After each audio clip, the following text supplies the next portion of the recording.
നമസ്കാരം. Lights camera action എന്ന നമ്മുടെ ചാനലിലേക്ക് ഒരിക്കൽ കൂടി സ്വാഗതം. ഞാൻ നിങ്ങളുടെ ശാന്തിയുള്ള ദിനേശ്. ഏറെ സന്തോഷത്തോടെ ഒരു കാര്യം പറയാം. നമ്മുടെ മലയാളത്തിൻ്റെ അഭിമാനമായ മോഹൻലാലിന് ശ്രീലങ്കൻ സർക്കാരിൻ്റെ ആദരവ് ലഭിച്ചിരിക്കുന്നു. ശ്രീലങ്കൻ പാർലമെൻറ്റ് മോഹൻലാലിനെ ക്ഷണിച്ച് ആദരവ് നൽകി. ഡെപ്യൂട്ടി സ്പീക്കർ ഡോക്ടർ റസ്വി സാലിഹിൻ്റെ ക്ഷണപ്രകാരം മോഹൻലാൽ പാർലമെൻറ്റിലെത്തി. ശ്രീലങ്കയിൽ പാർലമെൻറ്റ് സമ്മേളനത്തിനിടയിലായിരുന്നു മോഹൻലാലിനെ വരവേറ്റത്. ഗ്യാലറിയിലിരുന്ന മോഹൻലാലിനെ സഭാംഗങ്ങൾക്ക് പരിചയപ്പെടുത്തി. മോഹൻലാലിൻ്റെ പേര് വിളിക്കുമ്പോൾ അദ്ദേഹം എണീറ്റ് നിന്നു. ശ്രീലങ്കൻ സർക്കാർ തനിക്ക് തന്ന ആദരവിൽ ലാൽ നന്ദിയും അറിയിച്ചു. മഹേഷ് നാരായണൻ സംവിധാനം ചെയ്യുന്ന മമ്മൂട്ടിയും മോഹൻലാലും നയൻതാരയും ഫഹദ് ഫാസിലും ഒരുപാട് താരങ്ങളുള്ള ഒരു സിനിമയാണല്ലോ ശ്രീലങ്കയിൽ ഷൂട്ട് ചെയ്യുന്നത്. അതിൻ്റെ പുതിയ ഷെഡ്യൂളിൽ ചെന്നപ്പോഴാണ് മോഹൻലാലിനെ ശ്രീലങ്കൻ സർക്കാർ ആദരിച്ചത്.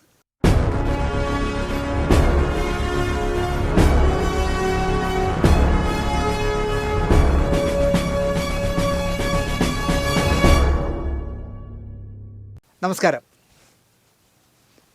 നമ്മുടെ സിനിമാ വാരഫലത്തിൻ്റെ ഒരു പുതിയ ലക്കത്തിലേക്ക് എല്ലാവർക്കും സ്വാഗതം. വയലാർ രാമവർമ്മ സ്വകാര്യ വർത്തമാനത്തിനിടയിൽ പലപ്പോഴും പറയുന്നൊരു കാര്യമുണ്ടായിരുന്നു. ഞാൻ ഖാദികൻ വി സാംബശിവനോട് കടപ്പെട്ടിരിക്കുന്നു.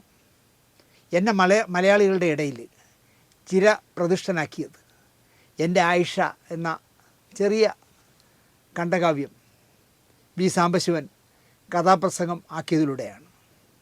സാംബശിവൻ പറയുമായിരുന്നത്, എന്നെ കഥാപ്രസംഗ ലോകത്ത് ഉറപ്പിച്ചു നിർത്തിയതിൽ വയലാറിൻ്റെ ആയിഷയ്ക്ക് വലിയൊരു പങ്കുണ്ട് എന്നായിരുന്നു. ഒരുപാടിടത്തു നിന്നും കൂവലും കല്ലേറും തടഞ്ഞു വയ്ക്കലും ഒക്കെ ഉണ്ടായിരുന്നെങ്കിലും ആയിഷയെ എനിക്ക് മറക്കാനാവില്ല എന്നാണ് വി സാംബശിവൻ പറയാറുള്ളത്.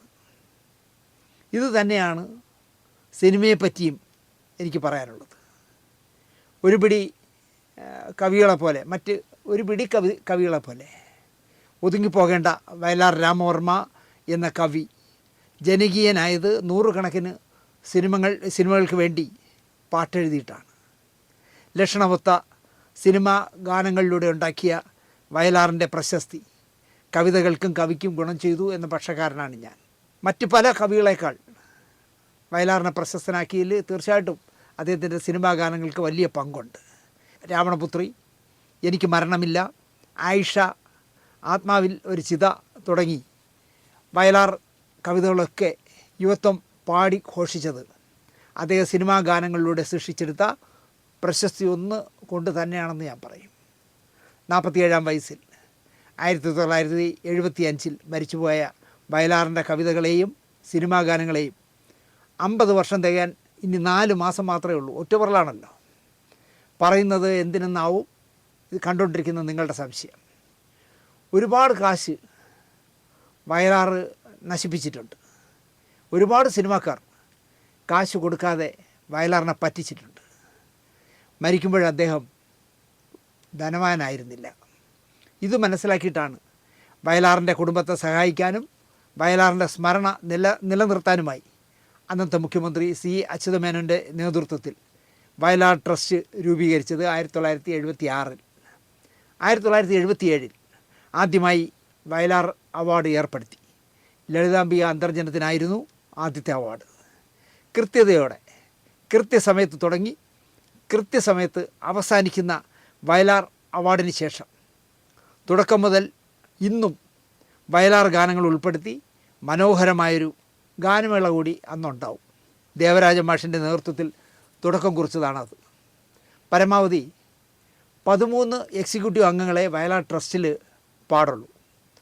നമ്മുടെ നടി മാലാ പാർവതിയുടെ അച്ഛൻ ത്രിവിക്രമനായിരുന്നു ജനറൽ സെക്രട്ടറി. ഇപ്പോൾ മാലാ പാർവതിയുടെ ഭർത്താവ് ബി സതീശനാണ് വയലാർ ട്രസ്റ്റിൻ്റെ സെക്രട്ടറി. പെരുമ്പടവം ശ്രീധരൻ സാറാണ് പ്രസിഡൻറ്റ്. അനാരോഗ്യത്തിനിടയിലും പെരുമ്പടവം കഴിഞ്ഞ ഒക്ടോബർ 27-ന് അശോകൻ ചെരുവിലിന് അവാർഡ് കൊടുക്കാൻ സെനറ്റ് ഹാളിൽ വന്നിരുന്നു. ഞാൻ ആ ചടങ്ങിൽ പങ്കെടുത്തിരുന്നു. ആ കാഴ്ച എന്നെ വളരെ നോവിക്കുന്നതായിരുന്നു. കാരണം അത്രയും അവശനാണ് പെരുമ്പടവ് സാർ. ഇപ്പോൾ ഇതൊക്കെ പറയാൻ കാരണം വയലാർ ട്രസ്റ്റിലേക്ക് സാഹിത്യകാരൻ സി രാധാകൃഷ്ണനെയും സാഹിത്യകാരി സാറ ജോസഫിനെയും നമ്മുടെ ഇപ്പോൾ ചീഫ് സെക്രട്ടറിയായി പെൻഷനായ ശാരദാ മുരളീധരനെയും പുതിയതായി ചേർത്തു. Perumbadavam, A K Antony, professor G Balachandran, K Jayakumar IAS, Vayalar Sarachandravarma, C Gouridasan Nair, Prabhavarma, doctor Ramankutty, B Satheesan എന്നിവരാണ് നിലവിൽ എക്സിക്യൂട്ടീവ് കമ്മിറ്റിയിലുള്ളത്. അപ്പോൾ 9 പേര് ഉണ്ടായിരുന്നു. ഇപ്പോൾ 3 പേരെ കൂടെ ചേർക്കുമ്പോൾ അത് 12ആയി. ഇനിയും ഒരാളെ കൂടി വേണമെങ്കിൽ ചേർക്കാം. 13 പേരാണല്ലോ, 12 പേരെ ഇപ്പോൾ ഉള്ളൂ. എനിക്ക് തോന്നിയിട്ടുള്ളൊരു കാര്യം, ഞാൻ ഇന്ന് ഇത് ഇവിടെ പറയാൻ കാര്യം എന്താണെന്ന് ചോദിച്ചാൽ, ഒരു മുഴുവൻ സമയ സിനിമാക്കാരനെ വയലാർ ട്രസ്റ്റിൽ ഇന്നേ വരെ എക്സിക്യൂട്ടീവിൽ ചേർക്കാത്തത് എന്ത് എന്നാണ് എനിക്ക് ചോദിക്കാനുള്ളത്. ഒരു മുഴുവൻ സമയം സിനിമയിൽ നിൽക്കുന്ന ഒരാൾ, ഇപ്പം മലയാറ്റൂർ സംവിധാനം ചെയ്തിട്ടുണ്ട്, ഒരു പടം സംവിധാനം ചെയ്തിട്ടുണ്ട്, അദ്ദേഹത്തിൻ്റെ കഥകൾ സിനിമയായിട്ടുണ്ട്. വേണമെങ്കിൽ അദ്ദേഹത്തെ സിനിമാക്കാരനെന്ന് പറയാം. വയലാർ ശരചന്ദ്രവർമ്മ വയലാറിൻ്റെ മകനാണെങ്കിൽ പോലും സിനിമയിൽ ഒരുപാട് പാട്ട് എഴുതിയ ആളാണ്. ഇങ്ങനെ കെ ജയകുമാർ സാർ പാട്ട് എഴുതിയ ആളാണ്. പെരുമ്പടവും സ്ക്രിപ്റ്റ് എഴുതിയ ആളാണ്. പക്ഷെ അങ്ങനെയല്ല ഞാൻ പറയുന്നത്. ഒരു മുഴുവൻ സമയ സിനിമാക്കാരനെ എന്തുകൊണ്ടോ വയലാർ ട്രസ്റ്റിൻ്റെ എക്സിക്യൂട്ടീവിൽ എടുത്തിട്ടില്ല. അതൊരു കുറവ് തന്നെയാണ് എന്നാണ് എനിക്ക് പറയാനുള്ളത്. കാരണം ഞാൻ നേരത്തെ പറഞ്ഞതുപോലെ വയലാറായതിൽ സിനിമാ ഗാനങ്ങൾക്ക് വലിയ പങ്കുണ്ട്. സിനിമയിലുള്ള പലരും ട്രസ്റ്റിൽ ഉണ്ടായിരുന്നു. എന്നാൽ ഒരു മുഴുവൻ സമയ സിനിമാക്കാരൻ ആ എക്സിക്യൂട്ടീവിൽ വരുന്നതല്ലേ ഭംഗി എന്നാണ് എനിക്ക് ചോദിക്കാനുള്ളത്. കെ ജയകുമാറില്ലേ, പ്രഭാവർമ്മയില്ലേ, പെരുമ്പടവുമില്ലേ, വയലാർ ശരത്തില്ലേ, ഇപ്പോൾ സി രാധാകൃഷ്ണൻ എടുത്തില്ലേ എന്നൊക്കെ ചോദിക്കാം. ഇവരൊക്കെ സിനിമയുമായി സഹകരിച്ചിട്ടുള്ളവർ തന്നെയാണ്. പക്ഷേ ഇവരാരും മുഴുവൻ സമയ സിനിമാക്കാരായിരുന്നില്ല. മാത്രമല്ല എ കെ ആൻ്റണിയെ പോലുള്ള ഈ ട്രസ്റ്റിന് എന്തിൻ്റെ പേരിലായാലും ആവശ്യമുള്ള ഗണത്തിൽപ്പെടുത്താമോ എന്നും എനിക്ക് സംശയമുണ്ട്. എ കെ ആൻ്റണിക്ക് അനാരോഗ്യവും പ്രായാധിക്യവും ഒക്കെ ആയ ആളല്ലേ. എ കെ ആൻ്റണിക്കൊക്കെ പകരം വേറൊരാളെ കണ്ടെത്താം. അപ്പം അങ്ങനെ വരികയാണെങ്കിൽ വീണ്ടും 2 ഒഴിവാകും. ഒരു CPI മണമുള്ള വയലാർ ട്രസ്റ്റിൽ CPI അനുഭവമുള്ള സിനിമാക്കാരെ കിട്ടാത്തതിനാലാണോ സിനിമാക്കാരെ ഒഴിവാക്കിയതെന്ന് എനിക്കറിയില്ല. ത്രിവിക്രമൻ ഇപ്പോൾ പറയേണ്ടതായിരുന്നു ഈ വിഷയം. ത്രിവിക്രമൻ ഉള്ളപ്പോൾ പറയേണ്ടതായിരുന്നു ഈ വിഷയം. ഇന്നത്തെ എക്സിക്യൂട്ടീവിലെ പലരെയും ഒഴിവാക്കാവുന്നതാണ് എന്നാണ് എനിക്ക് പറയാനുള്ളത്. കാരണം ഒരുപാട് ജോലികളും ഒരുപാട് തിരക്കുകളും ഒക്കെ ഉള്ള ആളുകളെ ഒരു ഭംഗിക്ക് വേണ്ടി ഇതിൽ വച്ചിട്ടുണ്ട്. ഈ 12 പേരിൽ വയലാറിനെ പോലുള്ള ഒരാളിൻ്റെ പേരിലുള്ള ട്രസ്റ്റിൽ ചലിക്കുന്ന ഒരു ഭാവനയുള്ള നേതൃത്വത്തെ കുടിയിരുത്തണമായിരുന്നു എന്നാണ് എനിക്ക് പറയാനുള്ളത്. ഞാൻ നല്ല അർത്ഥത്തിലാണ് പറഞ്ഞത്, അല്ലാതെ അതിലെ ദുരുദ്ദേശത്തിലൊന്നും കാണരുത്. ഒരു മുഴുവൻ സമയ സിനിമാക്കാരനെ എങ്കിലും ഇനിയെങ്കിലും വയലാർ ട്രസ്റ്റിൽ ഉൾപ്പെടുത്തണം എന്നാണ് എനിക്ക് പറയാനുള്ളത്. അടുത്ത് പറയാനുള്ളത്, നമ്മുടെ ലൈറ്റ്സ് ക്യാമറ ആക്ഷനിൽ വരുന്ന സീരിയസ് ആയ വിഷയങ്ങൾ അതേ ഗൗരവത്തിൽ കാണുന്നവർ ഉണ്ട് എന്നത് എന്നെ സന്തോഷിപ്പിക്കുന്ന ഒരു കാര്യമാണ്. നമ്മുടെ ഈ ചാനലിൻ്റെ താഴെ വന്ന് നമ്മളെ ബുധനാഴ്ചയോ ഞായറാഴ്ചയോ വരുന്ന ഒരു പ്രോഗ്രാം വരാൻ വേണ്ടി കാത്തിരുന്നിട്ട് അതിൻ്റെ താഴെ വന്ന് എന്നെപ്പറ്റി വളരെ മോശമായി തെറി പറയുന്ന ചില അലവലാദികൾ മാത്രമേ ഉള്ളൂ ഇത് സീരിയസ് ആയി കാണാത്തത്. അത് ഞരമ്പ് രോഗം ഉള്ളവെന്ന് വേണമെങ്കിൽ പറയാം. പക്ഷേ വളരെ സീരിയസ് ആയി നമ്മുടെ ഓരോ എപ്പിസോഡിലും, ഇപ്പോൾ നമ്മുടെ എന്താ പറയുക, GA ലാലിനെ കുറിച്ച് ചെയ്ത എപ്പിസോഡ് കണ്ടിട്ട് ഇന്ന് എന്നെ ഒരാൾ വിളിച്ചത്, സാറേ കേരളത്തിലെ വേറൊരു ചാനലും GA ലാലിനെ ഓർക്കില്ല സാർ, GA ലാൽ ആരാണ് എന്ന് പൊതുസമൂഹത്തിനെ വീണ്ടും ഓർമ്മപ്പെടുത്തിയതിന് നന്ദി എന്ന് പറഞ്ഞ് അങ്ങനെയൊക്കെയുള്ള അഭിപ്രായങ്ങൾ പറയുന്ന കേൾക്കുമ്പോഴേ എനിക്ക് പേടിയാണ്. കാരണം കൂടുതൽ ഉത്തരവാദിത്തങ്ങൾ എന്നെ ഏൽപ്പിക്കുന്നു എന്ന് എനിക്ക് തോന്നാറുണ്ട്. അപ്പോൾ നമ്മുടെ എപ്പിസോഡിൽ പറയുന്ന ഒന്നും പാഴാകാറില്ല എന്നാണ് എനിക്ക് തോന്നുന്നത്. ചില സൈറ്റുകളിൽ സൗജന്യമായി പുതിയ സിനിമകൾ വരുന്നു എന്നത് തെളിവ് സഹിതം നമ്മൾ പറഞ്ഞപ്പോൾ അതിനെ പ്രതികൂലിച്ചും അനുകൂലിച്ചും എത്ര പേരാണ് മെസ്സേജിലൂടെയും ഫോണിലൂടെയും എന്നോട് പ്രതികരിച്ചതെന്ന് എനിക്ക് അതിശയം തോന്നി. വ്യാജം കാണുന്നത് ഞങ്ങളുടെ ജന്മാവകാശം എന്ന തരത്തിൽ ഒരേ ഒരാൾ വിളിച്ച് സംസാരിച്ചു. ഒരുത്തോ മാത്രം, ഒരു ചെറുക്കൻ എന്നെ വിളിച്ച് സംസാരിച്ചു, എന്താ ഫ്രീ ആയിട്ട് കാണുന്നത്, നിങ്ങൾക്ക് എന്താ കുഴപ്പം എന്നൊക്കെ പറഞ്ഞിട്ട് ഒരുത്തൻ എന്നോട് സംസാരിച്ചു. ഞാൻ അവനെ കട്ട് ചെയ്തിട്ട് അങ്ങ് ബ്ലോക്ക് ചെയ്തു ആ നമ്പർ. കാരണം ഇതുപോലുള്ള സാമൂഹ്യ ദ്രോഹികളെ എൻ്റെ ഫോണിൽ വിളിക്കുന്നത് എനിക്കിഷ്ടമല്ല. തിയേറ്ററിൽ പോയി കാശ് കൊടുത്ത് സിനിമ കാണുന്നത് ആരാ ഇപ്പോഴെന്നാണ് ഈ പയ്യൻ എന്നോട് ചോദിച്ചത്. തുടരും, പിന്നെ എങ്ങനെയാ 200 കോടി തിയേറ്ററിൽ നിന്ന് നേടിയെന്ന് ചോദിച്ചപ്പോൾ അവന് ഉത്തരവുമില്ല. കണ്ടവൻ കിടപ്പാടവും കെട്ടുതാലിയും വിറ്റെടുക്കുന്ന സിനിമ വ്യാജ സൈറ്റിൽ 10 പൈസ ചിലവിടാതെ കാണുന്നത് ഒരു ക്രെഡിറ്റായിട്ടാണ് അവനെപ്പോലുള്ളവർ കാണുന്നത്. എത്ര ബോർണാണ് ആ ചെറുപ്പക്കാരനെന്ന് ചിന്തിച്ചു നോക്കൂ. വ്യാജ സൈറ്റിൽ നിന്നും സിനിമ കാണുന്ന പോലെ തന്നെയാണ് വിദേശങ്ങളിൽ, പ്രത്യേകിച്ച് ഗൾഫ് രാജ്യങ്ങളിൽ പോയി വ്യഭിചരിച്ച് കാശുണ്ടാക്കുന്നവരുടെ കാര്യവും നമ്മൾ പറഞ്ഞിരുന്നു. ഞാൻ തുറന്നു പറഞ്ഞല്ലോ, ആരുടെയും പേരൊന്നും പറഞ്ഞില്ല എങ്കിലും പല സൂചനകളും പലർക്കും ഇത് ഇന്ന ആളല്ലേ എന്ന് തോന്നിയിട്ടുണ്ട്. കാരണം പലരും എന്നെ വിളിച്ച് ചോദിച്ചു, താങ്കൾ പറഞ്ഞത് ഇന്ന നടിയെക്കുറിച്ചല്ലേ എന്നൊക്കെ എന്നോട് ചോദിച്ചു. പോയി ശരീരം വിറ്റ് കാശുണ്ടാക്കുന്നവരുടെ പേരുകൾ അറിയാമെങ്കിലും നമ്മൾ പറയില്ല, ഒരിക്കലും ഞാൻ പറയില്ല. സിനിമയിൽ നിന്നും സീരിയലിൽ നിന്നും അടിക്കടി ഗൾഫിൽ പോകുന്നവർ, യൂറോപ്പിൽ ഉദ്ഘാടനങ്ങൾക്കായി ആ ലേബലിൽ പോയി ലക്ഷങ്ങൾ ശരീരം വിറ്റുണ്ടാക്കുന്ന ഒരുപാട് പേര് ഹീനമായ കഥകൾ ഈ പറഞ്ഞ രാജ്യങ്ങളിൽ നിന്ന് എന്നെ വിളിച്ച് പറയാറുണ്ട്. അത് കേൾക്കുമ്പോൾ എനിക്ക് തന്നെ ഒരു പ്രയാസമൊന്നും, ചിലരുടെ പേര് കേൾക്കുമ്പോഴേ അയ്യോ ഇയാൾ ഇങ്ങനെയാണോ കാശുണ്ടാക്കുന്നത്, ഞാൻ എത്ര മാന്യായ യുവതി എന്ന് കരുതി എന്നൊക്കെ ഞാൻ ചിന്തിക്കാറുണ്ട്. ഗൾഫിൽ ഏജൻറ്റ് എന്ന ലേബലിൽ മാമാപ്പണി ചെയ്യുന്നവന്മാരുടെ കഥകളും പലരും എനിക്ക് പറഞ്ഞു തന്നു. എന്നെ അതിശയിപ്പിക്കുന്ന കാര്യം, നമ്മൾ മനസ്സിൽ ചിന്തിക്കാത്തവരൊക്കെയാണ് ലക്ഷങ്ങൾ സമ്പാദിക്കുന്ന ഈ പണിക്കായി ഉദ്ഘാടനങ്ങൾക്ക് ഗൾഫിലേക്കും യൂറോപ്പിലേക്കൊക്കെ പറക്കുന്നത്. കണ്ണടച്ച് പാല് കുടിക്കുന്ന പൂച്ച മറ്റാരും ഞാൻ പാൽ കുടിക്കുന്നത് കാണുന്നേയില്ല എന്ന് ചിന്തിക്കുന്നത് പോലെയാണ് പലരും ഈ പണിക്കിറങ്ങുന്നത്. എനിക്കൊരു വലിയ ലിസ്റ്റാണ് ഒരാൾ അയച്ചു തന്നത്. നമ്മളിവിടെ അറിയുന്ന പേരുകളല്ല ഗൾഫിൽ ഇവർക്കുള്ളതെന്ന് മാത്രം വ്യത്യാസമുണ്ട്. ഈ ഏജൻറ്റ് മാമന്മാർ ഇങ്ങനെ വരുന്ന ശരീര ബിസിനസ്സുകാർക്ക് ഓരോ പേരും അവരുടെ റേറ്റും ആവശ്യക്കാർക്ക് അയച്ചു കൊടുക്കും. ആ പേരുകൾ ഞാൻ വേണമെങ്കിൽ ഒരു 5-6 പേരുകൾ പറഞ്ഞുതരാം. സ്വീറ്റി ഹൈറേഞ്ച് ഒരു മലയാളത്തിലെ പ്രശസ്തയായ ഒരു നടിയുടെ പേരാണ്. ഡാൻസർ ഗോഡസ്, കമ്പോസർ മുല്ല, RJ, doctor judge, dancer judge, cousin baby, guest, immortal, glorious brahmin, hope dancer, 2018 moon, role model, clay tool, happy miss Jahangir, Sabarimala signature, priest queen, Agnimitra, serial, ഇങ്ങനെയൊക്കെയാണ് ഈ പേരുകാരുടെ ഗൾഫിലെ പേരുകൾ. ഈ പേരിൽ ഇപ്പോൾ ഞാൻ പറയട്ടെ, ഡാൻസർ ജഡ്ജ് വരുന്നുണ്ട്.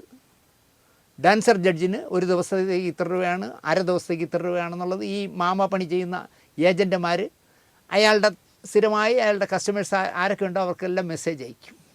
അല്ലെങ്കിൽ മുല്ല വരുന്നുണ്ട് എന്ന് പറഞ്ഞാൽ മുല്ല ആരെന്ന് ഈ കസ്റ്റമേഴ്സിന് അറിയാം. അതാണ് പ്രശ്നം. എനിക്ക് തന്നതിൽ ഇതിൻ്റെ നേരെ ഓരോ നടികളുടെയും പേരെഴുതിയിട്ടുണ്ട്. സീരിയൽ സിനിമാ രംഗത്തുള്ള ഓരോരുത്തരുടെ പേരും ഈ പറയുന്ന ക്ലേ ടൂൺ, ആരാണ് ക്ലേ ടൂൺ എന്നതിൽ എഴുതിയിട്ടുണ്ട്. നമുക്ക് എന്ത് ചെയ്യാൻ പറ്റുന്നത്, നമുക്കിതിൽ വിളിച്ച് പറയാൻ പറ്റുമോ? പറ്റില്ല. ഈ പേരുകാരുടെ ഒറിജിനൽ പേര് കൂടിയാണ് എനിക്ക് അയച്ചു തന്നത്. പലരുടെയും പേരുകൾ വായിച്ചപ്പോൾ സത്യമായിട്ടും ഞാൻ അന്തം വിട്ടുപോയി എന്നുള്ളതാണ് സത്യം. ഈ പുണ്യാളത്തിക്കും ഈ പണിയുണ്ടോ എന്ന് ഞാൻ ചിന്തിച്ചു പോയി. ഇവിടെ ഒരു കഥ പറയാം. സിനിമ കണ്ടാൽ വഴിതെറ്റുന്നൊരു കഥ പണ്ട് നെടുമുടി വേണിച്ചേട്ടൻ പറഞ്ഞിട്ടുള്ളൊരു കഥ. അതും എനിക്ക് ഈ ഒരു 700-ലധികം കഥ ചെയ്തതുകൊണ്ടേ പറഞ്ഞതേത് പറയാത്തതെന്ന് പലപ്പോഴും മിസ്സായി പോകാറുണ്ട്. വേണിച്ചേട്ടൻ പറഞ്ഞ കഥ രസകരമാണ്. വേണിച്ചേട്ടൻ നമ്മുടെ ഒരു കാലത്ത് മലയാള സിനിമ മുഴുവൻ കേന്ദ്രീകരിച്ചിരുന്ന കേരളത്തിലെ ഒരു ജില്ലയിൽ ഷൂട്ടിങ്ങിന് പോകുമ്പോൾ അവിടുത്തെ സർക്കാരിൻ്റെ ഒരു ഗസ്റ്റ് ഹൗസിലാണ് താമസിക്കാറ്. അപ്പോൾ അവിടെ നിന്ന് അദ്ദേഹത്തിന് അറിയാൻ കഴിഞ്ഞൊരു കഥയാണ് ഞാൻ പറയുന്നത്. അത് വേണിച്ചേട്ടൻ്റെ നർമ്മഭാഷണത്തിൽ പറയുന്നത് കേട്ടാൽ നമ്മൾ ചിരിച്ച് മണ്ണ് വെപ്പി. ഒരു നടൻ ഗസ്റ്റ് ഹൗസിൽ താമസത്തിന് വന്നു. അപ്പോൾ അവിടെ സിനിമാക്കാർക്ക് എല്ലാ കാര്യങ്ങളും ചെയ്തു കൊടുക്കുന്ന ഒരാളുണ്ട്. അദ്ദേഹത്തെ ഏൽപ്പിച്ചിട്ട് നമ്മൾ പറയുകയാണ്, എനിക്ക് രാത്രി ചിക്കൻ 65 വേണം, അല്ലെങ്കിൽ ചിക്കൻ പെരട്ട് വേണം, 4 ഗോതമ്പ് പുട്ട് വേണം എന്നൊക്കെ എന്ത് പറഞ്ഞാലും അദ്ദേഹം റെഡിയാക്കി കൊണ്ടുവരും. കഞ്ഞിയും പുഴുക്കും മതി എന്ന് പറഞ്ഞാൽ അതുണ്ടാക്കി കൊണ്ടുവരും. പിന്നെ മദ്യം, വിദേശ മദ്യം വേണമെങ്കിൽ അതെത്തിക്കും, നാടൻ പട്ടച്ചാരായം വേണമെങ്കിൽ അതെത്തിക്കും, ഒപ്പം പെൺപിള്ളേരെയും എത്തിക്കുമായിരുന്നു. ഇപ്പോൾ മനുഷ്യൻ ഉണ്ടോ എന്ന് എനിക്കറിയണ്ട, വയസ്സായി മരിച്ചു കാണും. കാരണം ഞാൻ കാണുമ്പോൾ തന്നെ 10-75 വയസ്സുണ്ട്. അങ്ങനെ ഒരു നടൻ ഈ ഗസ്റ്റ് ഹൗസിൽ താമസത്തിന് വന്നു. ഈ പറഞ്ഞ പോലെ തന്നെ ലിസ്റ്റുകളെല്ലാം കൊടുത്തു. ലിസ്റ്റുകളെല്ലാം വന്നു. ആഹാരമൊക്കെ കഴിച്ചു, വെള്ളം അടിക്കാനുള്ള വെള്ളമൊക്കെ കഴിച്ച് ഒന്ന് ഫോമായപ്പോൾ ലിസ്റ്റിലുള്ള ഒരു പെൺകുട്ടിയെ റൂമിലേക്ക് കടത്തി വിട്ടു. കണ്ടപ്പോൾ ഈ നടനാകെ ഞെട്ടിപ്പോയി. കാരണം അയാളുടെ മകളുടെ മകളാകാനുള്ള പ്രായമേ ഉള്ളൂ കൊച്ചിന്. ഒരു 18 വയസ്സൊക്കെ കഷ്ടിച്ച് വരാവുന്ന ഒരു പെൺകുട്ടി. അവൾ കയറി അകത്ത് വന്നു. ഈ അകത്ത് വരുമ്പോൾ ഞാൻ സിനിമയിൽ കാണുന്ന സിനിമ നടനാണല്ലോ എന്നുള്ളൊരു ആകാംക്ഷയൊന്നും ആ കുട്ടിക്കില്ല. അത് വളരെ കൂളായിട്ട് വന്ന് ഇരിക്കൂ എന്ന് പറയുമ്പോൾ ഇരുന്നു. കാര്യങ്ങളൊക്കെ ചോദിച്ചു. വീട്ടിലാരൊക്കെയുണ്ട്, എന്ത് ചെയ്യുന്നു അവരൊക്കെ എല്ലാം ചോദിച്ചു. എല്ലാം മണി പോലെ കൊച്ചുത്തരം പറഞ്ഞു. നമുക്ക് കഴിക്കാം എന്ന് പറഞ്ഞു. ആഹാരം കഴിച്ചു. എന്നാൽ ഇയാളുടെ മനസ്സിലൊരു ചെറിയ കുറ്റബോധമുണ്ട്. കാരണം എൻ്റെ മകളുടെ മകളാവാനുള്ള പ്രായമല്ലേ ഉള്ളൂ എന്നുള്ളത്. എന്നാൽ ഇന്നൊരു രാത്രിക്ക് വേണമല്ലോ, ഇരിക്കട്ടെ. അങ്ങനെ ആഹാരമൊക്കെ കഴിച്ച് ടോയ്ലറ്റിലൊക്കെ പോയി വന്ന് നമുക്ക് കിടക്കാം എന്ന് പറഞ്ഞ് അന്നത്തെ രാത്രി കടന്നുപോയി. പിറ്റേ ദിവസം രാവിലെ ആ കുട്ടി പോകാനായിട്ട് റെഡിയായിട്ടിരുന്നു. പറഞ്ഞതിനേക്കാൾ ഒരു 500 രൂപ കൂടുതൽ കൊടുത്തു പാപം കിട്ടാതിരിക്കാൻ. അപ്പോഴും ആ കുട്ടിയുടെ മുഖത്ത് യാതൊരു ഭാവ വ്യത്യാസമില്ല. സഹി കെട്ടപ്പോൾ ഇദ്ദേഹം ചോദിച്ചു, മോൾക്ക് എന്നെ മനസ്സിലായില്ലേ എന്ന് ചോദിച്ചു. ഇല്ല. ഒരിടത്തും എന്നെ കണ്ടിട്ടില്ലേ? ഇല്ല. മോളെ, ഞാനൊരു സിനിമാ നടനാണ്. സോറി അങ്കിളെ, ഞങ്ങളൊന്നും സിനിമ കാണില്ല. സിനിമ കാണില്ലേ? ഇല്ല. അതെന്താ? അച്ഛൻ പറയുന്നത് സിനിമ കണ്ടാൽ വഴി തെറ്റുമെന്നാണ്. മനസ്സിലായില്ലേ? ഇത് വേണിച്ചേട്ടൻ പറഞ്ഞ് ചിരിക്കുന്നൊരു കഥയാണ്. സിനിമ കണ്ടാൽ വഴി തെറ്റുമെന്നാണ് അച്ഛൻ പറയാറ്. ആ മകള് ശരീരം വിറ്റാണ് ഈ തന്തയ്ക്ക് ചെലവിന് കൊണ്ട് കൊടുക്കുന്നതെന്ന് ആലോചിച്ചാൽ നമ്മളും ചിരിച്ചു പോകും. ഇതൊക്കെയാണ് ഈ ഗൾഫിലെ പേരുമാറ്റൽ ക്രിയകൾ നടത്തുന്നവരെ പറ്റി ആലോചിച്ചപ്പോൾ പെട്ടെന്ന് ഓർമ്മ വന്നൊരു കഥയാണ് ഞാൻ പറഞ്ഞത്. അടുത്ത കഥ ഫേസ്ബുക്ക് സ്ഥിരമായി ഉപയോഗിക്കുന്നവർക്കറിയാം. അതിൽ ഒരു ചോദ്യം വരും ചിലപ്പോൾ. 1 വയസ്സോ 2 വയസ്സോ ഉള്ള ഒരു കുട്ടിയുടെ ഫോട്ടോ ഇട്ടിട്ട് ഈ സിനിമാക്കാരനെയോ സിനിമാക്കാരിയെയോ അറിയാമോ എന്നുള്ള ഒരു ക്വസ്റ്റ്യനോടായിരിക്കും ഈ ഫോട്ടോ വരുന്നത്. ഞാനിങ്ങനെ പലപ്പോഴും തലകുത്തി ആലോചിക്കാറുണ്ട്. എനിക്ക് പിടികിട്ടില്ല ഇതാരും. അതിലെ കാണുന്നവർ കമൻറ്റുകൾ വായിക്കുമ്പോഴാണ് ഓ അത് ശരി, ഈ കുട്ടി അങ്ങനെയുള്ളതാണോ എന്ന് നമുക്ക് തോന്നാറ്. ഇതാരാണെന്ന് പറയാമോ എന്നുള്ള പന്തി പലപ്പോഴും എനിക്ക് നല്ല ഫോട്ടോകൾ അതിൽ നിന്ന് കിട്ടാറുണ്ട്. അത് ഒളിച്ചു വയ്ക്കുന്നത് ശരിയല്ല. ഇവരിപ്പോൾ തെന്നിന്ത്യയിലെ സൂപ്പർ താരമാണ് എന്നൊക്കെ ആയിരിക്കും വച്ച് കാച്ചുന്നത്. ജൂനിയർ ആർട്ടിസ്റ്റ് ആയിരിക്കും, പക്ഷേ എഴുതുന്നവൻ എഴുതും സൂപ്പർ സ്റ്റാറാണെന്ന്. തെന്നിന്ത്യയിലെ പലരെയും ആർക്കും കണ്ടുപിടിക്കാനൊക്കില്ല. തോന്നിയ പേരൊക്കെ താഴെ എഴുതി വയ്ക്കും ഓരോരുത്തരായിട്ട്. അങ്ങനെ വന്ന ഒരു ഫോട്ടോയാണ് ഞാനിപ്പോൾ ഇവിടെ കാണിക്കുന്നത്. ഇവിടെ ഇത് കാട്ടാൻ കാരണം ഈ ഫോട്ടോ ആരുടേതെന്ന് പറയാമോ എന്ന ചോദ്യത്തിന് താഴെ വന്ന ചില കമൻറ്റുകൾ വായിച്ചപ്പോൾ സത്യത്തിൽ ഇത്രയും ഹ്യൂമർ സെൻസുള്ള ഒരു മലയാളികളിലുണ്ടല്ലോ എന്നറിഞ്ഞ് ഞാൻ അറിഞ്ഞ് ചിരിച്ചുപോയി. നല്ല രസകരമായ കമൻറ്റുകളാണുള്ളത്. നമ്മുടെ അവതാരകയും നടിയുമൊക്കെയായ പേളി മാണിയുടെ കുട്ടിക്കാലമാണ് അവരവരുടെ അച്ഛൻ്റെ കയ്യിലിരിക്കുന്ന ഫോട്ടോയാണ് കൊടുത്തിരിക്കുന്നത്. അപ്പോൾ എന്നും ഈ അച്ഛൻ്റെ കുഞ്ഞാണ് ഞാൻ, അച്ഛനോടൊപ്പമുള്ള പഴയ ഫോട്ടോ വെച്ചുകൊണ്ട് പേളി എവിടെയോ ഇട്ട ആ ഫോട്ടോ എടുത്താണ് ഇവിടെ പോസ്റ്റ് ചെയ്തിരിക്കുന്നത്. ഈ കുഞ്ഞ് ആരാണെന്ന് മനസ്സിലായവർ കമൻറ്റ് ചെയ്യൂ എന്നാണ് ഫോട്ടോയ്ക്കൊപ്പം കുറിച്ചിരിക്കുന്നത്. അപ്പോൾ റിയാസ് ബാബു എന്ന് പറഞ്ഞ ആൾ എഴുതിയിരിക്കുന്നത് ഈ ഫോട്ടോ കാണിച്ചിട്ട് ഈ കുഞ്ഞിനോട് ചോദിക്കണം കുഞ്ഞിൻ്റെ അച്ഛൻ ആരാണെന്ന്. അപ്പോൾ കുഞ്ഞ് പറഞ്ഞു തരും തൻ്റെ അച്ഛൻ ആരാണെന്ന്. ഇനി ഇത് ചോദിക്കാൻ പോകുന്നവൻ്റെ അച്ഛൻ ആരാണെന്ന് എന്നോട് ചോദിച്ചാൽ മതി, ഞാൻ പറയും അവൻ്റെ അച്ഛൻ ഞാനാണെന്ന്. നിങ്ങൾ ആലോചിക്കേ, ഫോട്ടോ ഇട്ട ആളിന് മറുപടി പറഞ്ഞിരിക്കുന്നത്. എനിക്ക് ഭയങ്കര, ഞാൻ അറിയാതെ ചിരിച്ചു പോയി. അച്ഛനെ വിളിക്കുന്നതാണെങ്കിലും തന്തയ്ക്ക് പറയുന്നതാണെങ്കിലും രസകരമായ ഒരു കമൻ്റായിരുന്നു അത്. ഫോട്ടോയിൽ കാണുന്ന കുഞ്ഞിനെ കാണിച്ചിട്ട് ഇത് നിൻ്റെ അച്ഛൻ ഇതാരാണെന്ന് പറയാമെന്ന് പറഞ്ഞിട്ട് ഇത് ഇട്ടവൻ്റെ അച്ഛൻ ആരാണെന്ന് ചോദിച്ചാൽ എന്നോട് ചോദിച്ചാൽ മതി, ഞാനാണ് അവൻ്റെ തന്ത എന്നാണ് എഴുതിയിരിക്കുന്നത്. ഒരാൾ എഴുതിയ ഉത്തരം ഭരത് ഗോപിയും മകളും ആണെന്നാണ്. ഭരത് ഗോപി ഇങ്ങനെ ഇരിക്കുമോ എന്ന് ഞാൻ ഒരുപാട് നേരം ആലോചിച്ചു. ചുമ്മാ എഴുതി വിടുകയാണ് ഭരത് ഗോപിയും മകളും. എത്ര തിരിച്ചും മറിച്ചും നോക്കിയിട്ട് എനിക്ക് ഈ പറയുന്ന പോളിമണിയുടെ അച്ഛൻ മാണിയെ ഭരത് ഗോപിയുടെ ഒരു ചായയും കണ്ടെത്താനായില്ല. ഈ കുറിപ്പിൽ എന്നെ ഏറ്റവും ആകർഷിച്ചത് പേളി എന്ന കുഞ്ഞും മാണി എന്ന അച്ഛനും പിച്ച വച്ചത് എൻ്റെ കൺമുന്നിലാണ് എന്നൊരു കുറിപ്പ് ഒരാൾ എഴുതിയിട്ടുണ്ട്.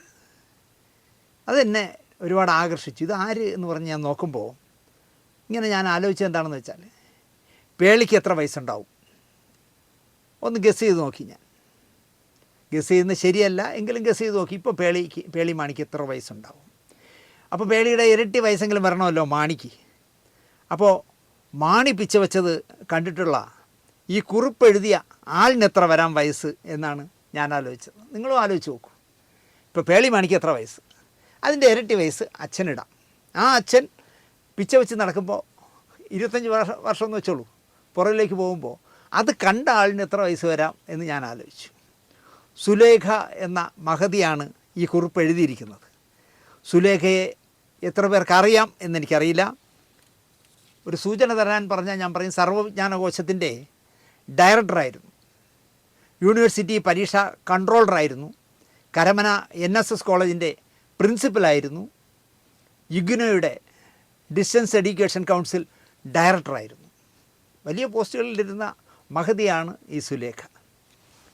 ഇത്രയും പറഞ്ഞതിൽ നിന്ന് നിങ്ങൾക്ക് ആളെ മനസ്സിലായോ എന്നെനിക്കറിയില്ല. ഇനിയും ആളെ മനസ്സിലായില്ലെങ്കിൽ എളുപ്പം നിങ്ങൾക്കറിയാൻ പറ്റും. സ്പീക്കറും മന്ത്രിയും തിരുത്തൽവാദി നേതാവും ഒക്കെ ആയിരുന്ന ജി കാർത്തികേയൻ്റെ, അകാലത്തിൽ മരിച്ചുപോയ ജി കാർത്തികേയൻ സാറിൻ്റെ ഭാര്യയാണ് സുലേഖ. അരുവിക്കരയിൽ നിന്ന് ജയിക്കുകയും തോൽക്കുകയും ചെയ്ത KS ശബരിനാഥിൻ്റെ അമ്മ.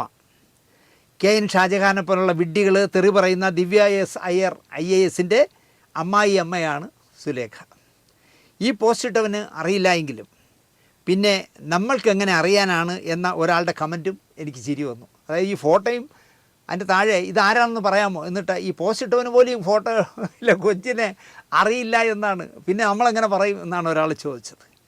പേളി മാണിയും കൃഷ്ണൻകുട്ടി നായരുടെ മകനും എന്നൊരു വേന്ദ്രൻ എഴുതി കളഞ്ഞു. അപ്പം പേളി മാണിയും ഒക്കെ കൃഷ്ണൻകുട്ടി നായരുടെ മകൻ എന്ന് പറഞ്ഞാൽ ശിവകുമാറാണ്. ഞാനിങ്ങനെ ആലോചിച്ചപ്പോൾ ശരിയാണ്, കൃഷ്ണൻകുട്ടി നായരുടെ മകൻ ശിവകുമാറിന് ഈ മാണിയുമായിട്ട് നല്ല ചായ ഇട്ട്. ഈ ഫോട്ടോയ്ക്ക് പിന്നിൽ അല്ലെങ്കിൽ ഈ ഫോട്ടോയിൽ ആരാണെന്ന് പറയാമോ എന്നുള്ള പങ്ക്തി നിങ്ങൾ ഫേസ്ബുക്കിൽ സ്ഥിരമായി കാണണം. മനസ്സിന് സന്തോഷമില്ലാതിരിക്കുകയാണെങ്കിൽ ഇത് കണ്ടാൽ മതി, പൊട്ടി നമ്മൾ അറിയാതെ ചിരിച്ചു പോകും. അടുത്ത കഥ, മഹാരാജാസിൽ പഠിക്കുമ്പോൾ കടുത്ത ചുവപ്പനായിരുന്നു മുഹമ്മദ് കുട്ടി. LLB കഴിഞ്ഞപ്പോൾ പ്രാക്ടീസ് ചെയ്യാൻ പോയത് മഞ്ചേരിയിലേക്കാണ്. അഡ്വക്കേറ്റ് ശ്രീധരൻ നായരുടെ ശിഷ്യനായി. ശ്രീധരൻ നായർ ആരാ? സാക്ഷാൽ ശിവദാസ മേനോൻ ട്രേഡ് യൂണിയൻ നേതാവും കമ്മ്യൂണിസ്റ്റുകാരനും മന്ത്രിയുമൊക്കെ ആയിരുന്ന ശിവദാസ മേനോൻ്റെ മരുമകനാണ്. EK നായനാരുടെ മന്ത്രിസഭയിൽ നല്ല ധനകാര്യമന്ത്രിയായിരുന്നു മേനോൻ. കൂട്ടത്തിൽ എക്സൈസും കിട്ടി.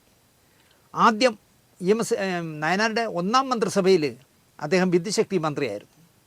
സംസ്ഥാന സർക്കാരിൻ്റെ DGP വരെയായ വക്കീലാണ് Sreedharan Nair, director general of prosecution. അല്ലാതെ പോലീസിൻ്റെ DGP അല്ല, കോടതിയിലെ DGP. അദ്ദേഹത്തിൻ്റെ കൂടെ അസിസ്റ്റൻ്റ് ആകണമെങ്കിൽ മുഹമ്മദ് കുട്ടി ചുവപ്പനായിരിക്കണം, അല്ലാതെ ഒരു എന്താ പറയുക വർഗീയവാദിയൊന്നും അദ്ദേഹം കൂടെ വയ്ക്കില്ലല്ലോ. സിനിമയിലെത്തിയതോടെ പരസ്യമായ രാഷ്ട്രീയം ഉപേക്ഷിച്ചെങ്കിലും ചുവപ്പൻ ചായ്വ് എന്നും പുലർത്തിയിരുന്നു ഈ പറയുന്ന മുഹമ്മദ് കുട്ടി എന്ന മമ്മൂട്ടി എന്ന മെഗാസ്റ്റാർ. പിണറായിയുടെ പ്രിയപ്പെട്ടവരുടെ ലിസ്റ്റിൽ ഉള്ളതുകൊണ്ടാണല്ലോ കൈരളി ചാനലിൻ്റെ ചെയർമാനായി ഇപ്പോഴും നിലനിൽക്കുന്നത്. ഒരു നാൾ അതിശയിപ്പിക്കുന്ന ഒരു വാർത്ത വരുന്നു, മമ്മൂട്ടിയുടെ അനുജൻ ഇബ്രാഹിം കുട്ടി മുസ്ലിം ലീഗിൽ ചേർന്നു എന്നുള്ളത്. ശരിക്കും മമ്മൂക്കിയും ഞെട്ടിക്കാണുമെന്നാണ് എൻ്റെ വിശ്വാസം. ഇബ്രാഹിം കുട്ടി മുസ്ലിം ലീഗിൽ ചേർന്നു. മമ്മൂട്ടി പക്ഷേ പ്രതികരിച്ച് കണ്ടില്ല. അനുജൻ്റെ ലീഗ് പ്രവേശനം അത് അവൻ്റെ സ്വാതന്ത്ര്യമല്ലേ എന്ന് പറഞ്ഞ് വിട്ട് കാണും.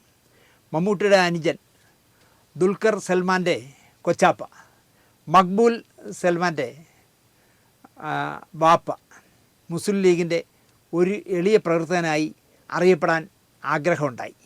ലീഗായതോടെ സീരിയലിനൊന്നും എന്നെ ആരും വിളിക്കാറില്ലായിരുന്നു എന്നാണ് ഇബ്രാഹിം കുട്ടി പറയുന്നത്. അയാൾ ലീഗിൻ്റെ പരിപാടികളുമായി ചുറ്റുതിരിഞ്ഞ് നടക്കുകയല്ലേ എന്ന് പറഞ്ഞ് പലരും ഒഴിവാക്കി എന്നാണ് ഇബ്രാഹിം കുട്ടി പറയുന്നത്. എന്തായാലും ഒരു മൈക്കിൻ്റെ മുന്നിൽ വെച്ച് ഒട്ടും മടിയില്ലാതെയാണ് ഇബ്രാഹിം കുട്ടി ഇക്കാര്യങ്ങളൊക്കെ പറഞ്ഞത്. ഇബ്രാഹിം കുട്ടിയെ അടുത്ത് പരിചയപ്പെടുന്ന ആർക്കും ഇയാൾക്ക് വർഗീയമായി ചിന്തിക്കാനാവില്ല എന്ന് നിസ്സംശയം മനസ്സിലാക്കാം. നല്ല ചിന്തകളുള്ള, നല്ല വായനയുള്ള, നല്ല ഭാഷയിൽ എഴുതാനറിയാവുന്ന, ആരോടും പെട്ടെന്ന് അടുക്കുന്ന സ്വഭാവക്കാരനാണ് ഇബ്രാഹിം കുട്ടി.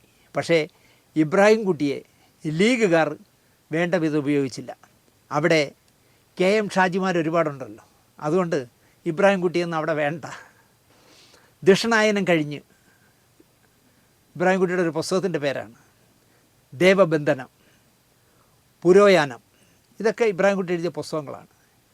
ഞാൻ ഇബ്രാഹിം കുട്ടിയും കൂടെ ഒരു സീരിയൽ ചെയ്യാനായിട്ട് സൂര്യ TV ഡിസ്കഷന് പോയിട്ട് എന്നെ വൈറ്റില ഹബ്ബിൽ കൊണ്ടാക്കാനായിട്ട് വരുമ്പോൾ ഏതാണ്ട് 1 മണിക്കൂറോളം ഞങ്ങൾ ഒരുപാട് കാര്യങ്ങൾ സംസാരിച്ചപ്പോൾ സത്യത്തിൽ മമ്മൂട്ടിയേക്കാൾ എത്ര മേളിലാണ് ഇബ്രാഹിം കുട്ടി ചിന്തിക്കുന്നത് എന്ന് ഞാൻ ആലോചിച്ചു. അയാൾ ഇപ്പോൾ എങ്ങനെ മുസ്ലിം ലീഗ് ചേർന്നു എന്നും ഞാൻ ആലോചിച്ചു. നമ്മുടെ ഹൈന്ദവ ദൈവങ്ങളെക്കുറിച്ചൊക്കെ എന്തൊക്കെ അറിവുകളാണെന്നറിയാം ആ 1 മണിക്കൂർ യാത്രക്കിടയിൽ എനിക്ക് ഇബ്രാഹിം കുട്ടി തന്നത്. ഇബ്രാഹിം കുട്ടി എഴുതിയത് വായിച്ചാൽ നമ്മൾ അതിശയിച്ചു പോകും എന്നുള്ളത് സത്യമാണ്. ഈ മനുഷ്യൻ എങ്ങനെ ലീഗുകാരനായി എന്ന് ഞാൻ തിരുവനന്തപുരം വരെ ചിന്തിച്ചു. അതുപോലെ ഞാൻ നേരത്തെ പറഞ്ഞ പോലെ ഹൈന്ദവ ദൈവങ്ങളെപ്പറ്റിയും ഹൈന്ദവതയെപ്പറ്റിയും ഒക്കെ ഇബ്രാഹിം കുട്ടി സംസാരിച്ചാൽ ഹിന്ദുവായി ജനിച്ച നമ്മൾ ചമ്മും, ഉറപ്പാണ്.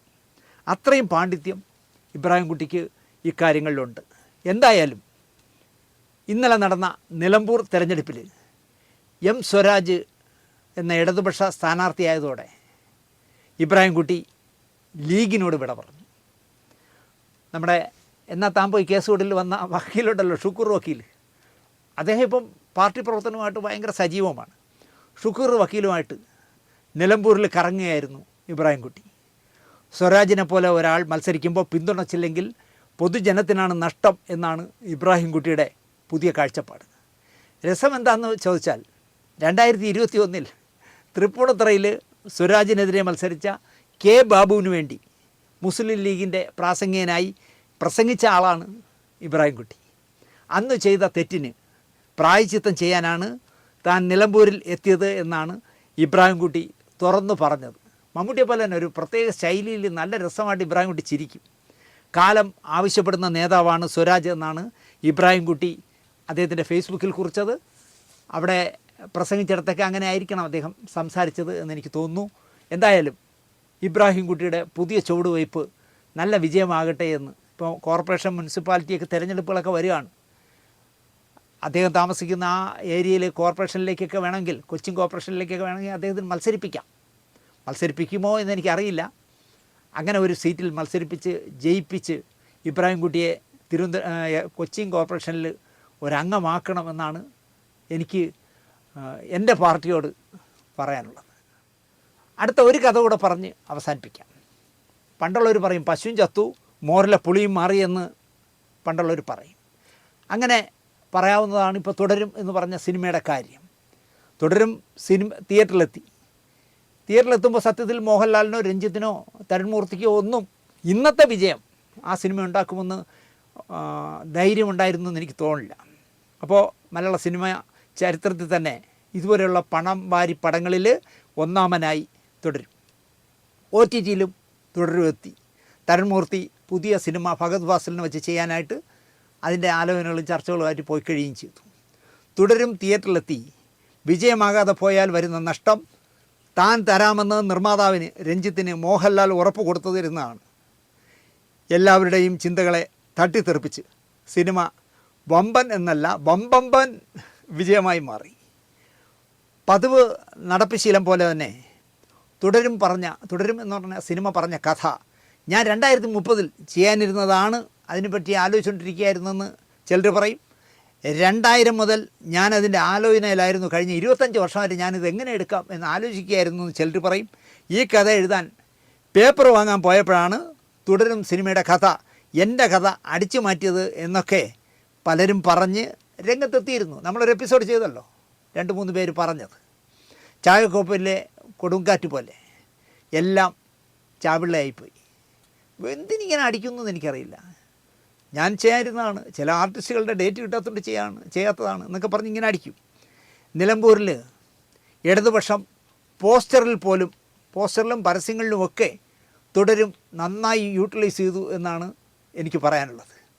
തുടരില്ല എന്ന് തിരിച്ചടിക്കാനുള്ള ബുദ്ധി എതിർ പാർട്ടികൾക്ക് ഉണ്ടായതുമില്ല. ഇടതുപക്ഷ സർക്കാർ തുടരും എന്നൊക്കെ പറഞ്ഞ് ഈ രഞ്ജിത്തിൻ്റെ സിനിമയുടെ ടൈറ്റിലിൻ്റെ അതേ ഫോണ്ടിൽ തന്നെ ഇടതുപക്ഷം നിലമ്പൂരിൽ പോസ്റ്ററുകളുണ്ടാക്കി. അപ്പോൾ അതാ വരുന്നു നമ്മുടെ വിവാദ സംവിധായകൻ സനൽകുമാർ ശശിധരൻ ഫ്രം അമേരിക്ക. അങ്ങ് അമേരിക്കയിൽ ചേക്കേറി ആ ജോജുവിൻ്റെ തെറിയും അടിയുമൊന്നും വാങ്ങാതെ ട്രംപിൻ്റെ മച്ചമ്പിയായി കുറേ നാളായി അമേരിക്കയിലാണ്. ഇനി ശല്യമില്ലല്ലോ എന്നാണ് ഞാൻ കരുതിയത്. മഞ്ജു വാര്യർ കൊടുത്ത പരാതിയിൽ സ്റ്റേഷനിൽ ഹാജരാവാൻ വിളിച്ച SHOയോട് തിരിച്ചും മറിച്ചും ചോദ്യങ്ങൾ ചോദിച്ച് വാദിയെ പ്രതിയാക്കി 4 വർത്തമാനം പറഞ്ഞപ്പോഴും അമേരിക്കയിൽ സ്വസ്ഥമായിരിക്കട്ടെ എന്നാണ് സത്യത്തിൽ ഞാൻ കരുതിയത്. ഇനി അയാളെ കൊണ്ട് ശല്യം മലയാള സിനിമയ്ക്ക് വേണ്ട, അയാൾ അവിടെ എന്തെങ്കിലുമൊക്കെ ജോലി ചെയ്ത് മര്യാദയ്ക്ക് ജീവിക്കട്ടെ എന്ന് ഞാൻ ആശിച്ചു. അപ്പോൾ സനൽകുമാർ ശശിധരൻ അതാ വരുന്നു. തുടരും എൻ്റെ കഥയാണ്. സനൽകുമാർ ശശിധരൻ പറയാണ് തുടരും എൻ്റെ കഥയാണ്. അപ്പോൾ എൻ്റെ കഥയാണെന്ന് വിവാദം ഉണ്ടാക്കിയ നേരത്തെ പറഞ്ഞ 2 പേരോ എന്ന് ചോദിച്ചാൽ അവർ ശശിയായി എന്ന് പറയാം. താൻ എഴുതിയ അല്ലെങ്കിൽ സനൽകുമാർ ശശിധരൻ എഴുതിയ തീയാട്ടം എന്ന സിനിമാ കഥയുടെ ഉടുപ്പ് മോഷ്ടിച്ചതാണ് തുടരും എന്ന് പറഞ്ഞ സിനിമയെന്നാണ് ഇപ്പോൾ സനൽകുമാർ ശശിധരൻ പറയുന്നത്. ഉടുപ്പേ മോടിച്ചുള്ളൂ. അദ്ദേഹം ഇപ്പോഴും സനൽകുമാർ ശശിധരൻ്റെ കൂടെ സേഫായിട്ട് അമേരിക്കയിൽ തന്നെ ഉണ്ട്. മഞ്ജു വാര്യരും ടൊവിനോ തോമസും മുരളി ഗോപിയും സുധീർ കരമനയും അഭിനയിക്കുന്ന സിനിമയായി തീയാട്ടം സെഞ്ചുറി ഫിലിംസിന് വേണ്ടി ചെയ്യാൻ ധാരണയായതും തിരക്കഥ ഈ 4 പേരും വായിച്ചതുമാണെന്നും സനൽകുമാർ പറയുന്നു. 2020 ഈ തിരക്കഥ വായിക്കാൻ മഞ്ജു വാര്യർക്കും മുരളി ഗോപിക്കും ടൊവിനോയ്ക്കും സുധീർ കരമനയ്ക്കും കൊടുത്തത്. എന്നിട്ട് അദ്ദേഹം തന്നെ പറയുന്നു 5 വർഷം മുമ്പ് കൊടുത്തതല്ലേ, വായിച്ചവരൊക്കെ മറന്നു കാണുമെന്ന്. മഞ്ജു വാര്യരൊക്കെ എന്നേ മറന്നു കാണുമെന്നാണ് സനൽകുമാർ തന്നെ പറയുന്നത്. 2025 ആ കഥ മോഷ്ടിച്ച് ഉടുപ്പ് മാത്രം എടുത്ത് തുടരും എന്ന് പറഞ്ഞ സിനിമ ചെയ്തു. തീയാട്ടത്തിൻ്റെ ഉള്ള് എന്താണെന്ന് മനസ്സിലാക്കാനുള്ള വിവരം ഇല്ലാത്തതുകൊണ്ടോ ആക്ക് തരുൺമൂർത്തിക്കും വിവരമില്ല, രഞ്ജിത്തിനും വിവരമില്ല, മോഹൻലാലിനും വിവരമില്ല. മനസ്സിലായില്ലേ? വിവരം മുഴുവൻ സനൽകുമാർ ശശിധരൻ്റെ തലയിലാണ്. തിരിച്ചറിയാൻ പറ്റാത്ത രീതിയിൽ മാറ്റി എഴുതാൻ മനഃപൂർവ്വം ഒഴിവാക്കിയതോ കൊണ്ട് ഉള്ളിപ്പോഴും ഭദ്രമാണ്, ഉടുപ്പ് മാത്രമേ പോയിട്ടുള്ളൂ എന്നാണ് സനൽ പറയുന്നത്. അമ്പി എന്ന ഓട്ടോറിക്ഷ ഡ്രൈവറുടെ ഓട്ടോറിക്ഷയിൽ ഒരാളെ കൊന്ന് അയാളുടെ തല അറുത്തു വച്ച ശേഷം അമ്പിയെ പോലീസ് കൊടുക്കുന്നതാണ് സനൽകുമാർ എഴുതി വെച്ച തീയാട്ടത്തിൻ്റെ കഥ. കൊന്നാൽ പാപം തിന്നാൽ തീരും എന്ന തീയാട്ടത്തിൽ ആവശ്യമായ ഡയലോഗ് അനാവശ്യമായി തുടരും എന്ന് പറയുന്ന സിനിമയിൽ പറയുന്നു എന്നാണ് സനൽകുമാർ പറയുന്നത്. എൻ്റെ പൊന്ന് സനൽകുമാറേ, ഈ കൊന്നാൽ പാവം തിന്നാൽ തീരുമെന്നൊന്നും താൻ കണ്ടുപിടിച്ചതല്ല, പരമ്പരാഗതമായി നമ്മൾ പറയുന്ന പഴമൊഴിയാണത്. നിങ്ങളിങ്ങനെയൊക്കെ പറയാൻ തുടങ്ങിയാൽ നിങ്ങൾക്ക് വാ തുറക്കാൻ പറ്റാതെയാകും. കാരണം നിങ്ങൾ പറയുന്ന ഓരോ വാചകവും ഓരോരുത്തരുടെ റൈറ്റായി പോവും എന്നാണ് എനിക്ക് പറയാനുള്ളത്. കൊന്നാൽ പാവം തിന്നാൽ തീരും എന്നത് സനൽകുമാറിൻ്റെ കണ്ടെത്തലല്ല, അത് ഒരു നാടൻ പഴമൊഴിയാണ്. അത് ആ രീതിയിൽ തന്നെ കാണുന്നതാണ് നല്ലത് എന്നാണ് കുമാരനോട് എനിക്ക് പറയാനുള്ളത്.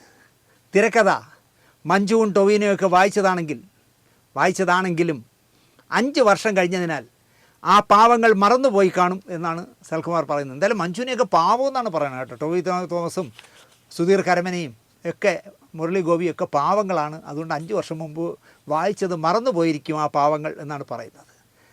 തീയാട്ടത്തിൻ്റെ തിരക്കഥ ഉടനെ പുസ്തകമായി പ്രസിദ്ധീകരിക്കുമത്രേ.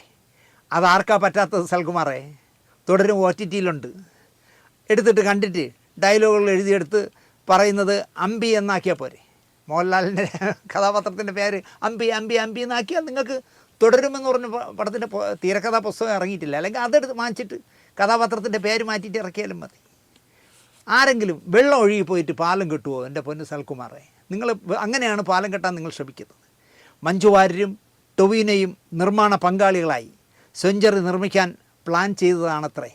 മഞ്ജു വാര്യർക്ക് ഒറ്റയ്ക്ക് ഇത് പ്രൊഡ്യൂസ് ചെയ്യാൻ പറ്റില്ലേ? ടൊവിനോയ്ക്ക് ഒറ്റയ്ക്ക് പ്രൊഡ്യൂസ് ചെയ്യാൻ പറ്റില്ലേ? സെഞ്ചുറിക്ക് ഒറ്റയ്ക്ക് പ്രൊഡ്യൂസ് ചെയ്യാൻ പറ്റില്ലേ?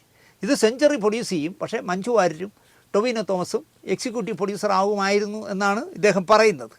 എന്തായാലും മഞ്ജു വാര്യർ നിർമ്മാണത്തിൽ നിന്ന് മാറി മറ്റൊരു നടിയെ വെച്ച് ചെയ്യാൻ പ്ലാൻ ചെയ്തു, പക്ഷെ നടന്നില്ല. തീയാട്ടം ഉപേക്ഷിച്ച് ടൊവിനോയെ വെച്ച് ഞാൻ വഴക്ക് എന്ന് പറഞ്ഞ സിനിമ നിർമ്മിക്കാൻ പോയി. മഞ്ജുവിനെ കൊല്ലും എന്ന് ഞാനും എന്നെ കൊല്ലുമെന്ന് മഞ്ജുവും ഭയപ്പെടുന്നു. ഇതിൻ്റെ ഇടയിൽ കൂടെ പുട്ടിൻ്റെ ഇടയിൽ പീരാന്ന് പറയും പോലെ പറയുകയാണ്. മഞ്ജുവിനെ കൊല്ലും എന്ന് ഞാനും എന്നെ കൊല്ലുമെന്ന് മഞ്ജുവും ഭയപ്പെടുന്നു എന്നൊക്കെ പറഞ്ഞ് കാട് കയറുകയാണ് ഈ പോസ്റ്റിൻ്റെ പിന്നാലെ, ഈ പോസ്റ്റിൻ്റെ താഴെ സനൽകുമാർ. അപ്പോഴും തുടരും ചെയ്യാനായി സനലിൻ്റെ കഥ അടിച്ചു മാറ്റി പുറന്തോട് പൊളിച്ച് തരുൺമൂർത്തിക്ക് കൊടുത്തത് ആര് എന്നത് മാത്രം സനൽകുമാർ ശശിധരൻ പറയുന്നില്ല. ഭാഗ്യത്തിനോ ദൗർഭാഗ്യത്തിനോ ഈ സ്ക്രിപ്റ്റ് വായിച്ചു എന്ന് പറഞ്ഞാൽ 4 പേരും തുടരും എന്ന് പറഞ്ഞ സിനിമയിൽ ഇല്ലാത്തത് നന്നായി എന്ന് ഞാൻ പറയും. അല്ലെങ്കിൽ അവരാണ് മോഷ്ടിച്ചുകൊണ്ട് കൊടുത്തതെന്ന് ഈ സനൽകുമാർ ശശിധരൻ പറയും. എന്തിനാണ് ഇങ്ങനെയൊക്കെ ഒരു പടം ഓടി നന്നായിട്ട് കളക്ഷനായി അത് പിന്നെ OTT-യിലൊക്കെ പോയി കഴിയുമ്പം എൻ്റെതാണ് എന്ന് പറഞ്ഞ് ഇങ്ങനെ വരുന്നതെന്ന് എനിക്ക് മനസ്സിലാവില്ല. എന്തായാലും സനൽകുമാർ ശശിധര, നിങ്ങൾ അമേരിക്കയിൽ സ്വസ്ഥമായി കുറച്ചു കാലം ജീവിക്കുക. അവിടെ എവിടെയെങ്കിലും പോയി പരിചിതരായ ആരെങ്കിലും കൊണ്ട് ഒരു നല്ല ഡോക്ടറെയൊക്കെ കണ്ട് മനസ്സിന് ചാഞ്ചല്യമൊക്കെ മാറ്റി ഒരു എന്താ പറയുക നല്ല ബോൾഡായ മനുഷ്യനായി കേരളത്തിലേക്ക് തിരിച്ചു വരൂ എന്ന് മാത്രം പറഞ്ഞുകൊണ്ട് സിനിമ വാരഫലം നിങ്ങൾക്ക് ഇഷ്ടപ്പെട്ടിരിക്കും പുതിയ ലക്കം എന്ന് വിശ്വസിച്ചുകൊണ്ട് നിർത്തുന്നു. നന്ദി, നമസ്കാരം.